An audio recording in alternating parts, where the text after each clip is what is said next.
Akan memulai dengan pertanyaan pertama, yaitu apa permasalahan yang paling sering Bapak hadapi saat mengajar di kelas? Permasalahan kadang-kadang ya masalah sarana juga ada, dan juga kesiapan siswa di dalam uh, belajar, khususnya belajar mengajar. Baik, lalu di pertanyaan kedua, apakah siswa sering mengalami kesulitan dalam memahami pelajaran? Mengenai siswa, ya tentunya ada kendala atau masalah-masalah yang sering terjadi di ya, pembelajaran, khususnya untuk anak. Ya, kadang-kadang ya, kami sebagai guru, saya sebagai guru berusaha untuk mengalihkan perhatian agar anak-anak itu bisa memperhatikan, terutama mereka diharapkan untuk dapat melakukan hal-hal yang diinginkan dalam proses belajar mengajar. Baik, lalu selanjutnya bagaimana kedisiplinan siswa saat di sekolah? Kedisiplinan itu memang ya diharuskan dalam proses belajar mengajar itu, karena kalau tidak disiplin ya mungkin ya proses pembelajaran itu tidak akan ya, terjadi bisa atau berinteraksi dengan baik. Jadi memang sering terjadi ya, masalah kedisiplinan ini, terutama ya perilaku anak yang tidak ya, bisa memperhatikan. Tapi seorang guru itu berusaha untuk melakukan kedisiplinan itu dalam proses belajar mengajar, agar pelajaran itu agar ya pembelajaran itu dapat berjalan dengan baik. Itu. Baik, pertanyaan selanjutnya, apakah fasilitas sekolah sudah cukup mendukung kegiatan belajar mengajar?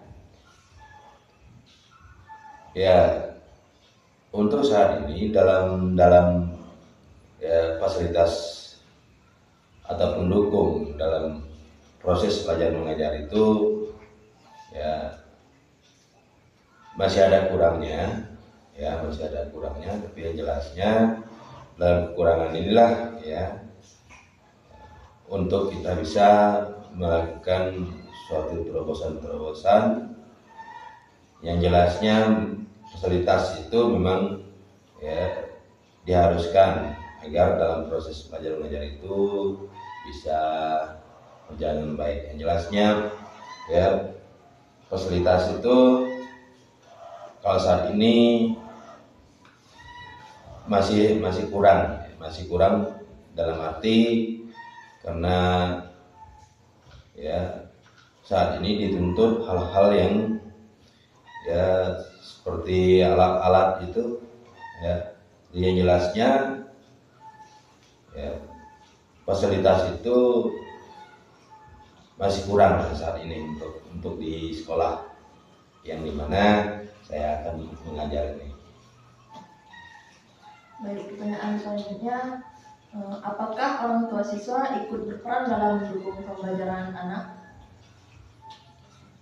Ya, kalau mengenai kegiatan belajar mengajar, khususnya orang tua, ya mereka mendukung, ya, ada perannya di dalam proses belajar mengajar ini, karena memang proses belajar mengajar ini kan terjadi ya di rumah, kemudian selanjutnya ke sekolah. Di rumah itu adalah pembentukan yang pertama, kemudian di sekolah itu ya hanya untuk meneruskan. Yang jelasnya bahwa ya peran orang tua dan sekolah dan guru harus memang ada. Di peran orang tua juga sekali lagi saya menekankan bahwa peran orang tua itu juga sangat penting dan perlu dalam proses mengajar. Pertanyaan yang terakhir, apa solusi yang biasanya Bapak lakukan untuk mengatasi permasalahan dari yang sebelum-sebelumnya, pertanyaan sebelumnya, seperti